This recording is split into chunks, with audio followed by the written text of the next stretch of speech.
from 51. Drop punt off the boot. Sensational. Thurston's down there with Cox. Straight race. Here's Cox. On a thrippity bit. Has kicked it all. They've got their heads up there to West Coast.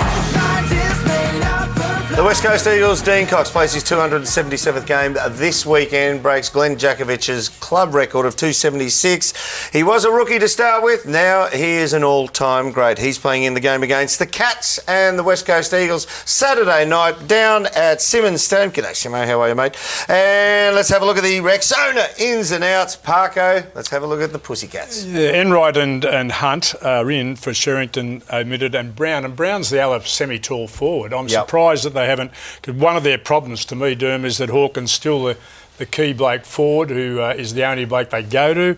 Brown being out limits them again. I would have thought they might have gone for somebody a bit taller, but anyway, that's what they've chosen to do. Does Taylor play forward then? Well, probably. They've got to match up the West Coast forwards. That's robbing Peter Pay Paul. I reckon he goes down and does the job.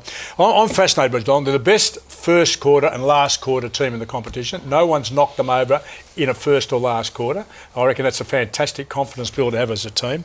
They have the best group. I found out today, they've got 12 blokes now who've played between 2 and 80 games who I think we are already convinced that can play. Yep. And we can name those. So as the champion blokes go, and they're going slowly but surely, they are being replaced by talented kids who are going to be the A-graders of tomorrow, no doubt about it. So for a team that's been up, they've bobbled a slight bit, dipping down, still inside the 8, but they're going nowhere. Those kids are good. And they'll come again quicker than some of the teams who are still getting there for the first time. Still building from the bottom up. Let's have a look at the West Coast Eagles now, Lynchy, and their ins and outs. There's a few who couldn't make the trip for Coxie. Well, that's probably the big story, is the outs, and certainly Dean Cox, sort of Darren Glass with the hip, obviously the fracture in the Lacroix arm is not good. Marston's out the hamstring, Shuey's suspension, and Big Sinclair goes out of the side and he's replaced by Lysette. So they're still happy to go with 3 bigs, genuine ruckman, but obviously Nat Nui can play at ground level. And it's great to see Dom Sheed, who is a very, very impressive player. Been named a couple of times. Yeah, he will line up. He's pick number 11, their first pick in the draft last year. He's the Lark medalist for the best and fairest in the under-18 carnival,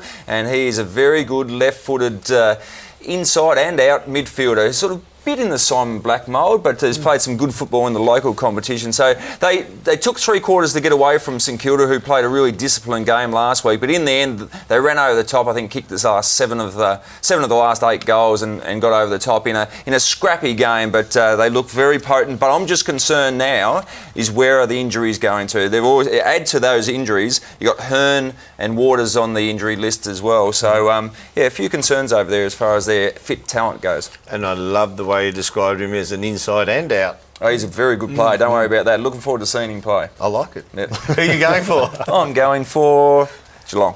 The Cats. Me too. Cats at home, Baz? The Cats. Look at him, just smiling like a big Cheshire cat up the corner there.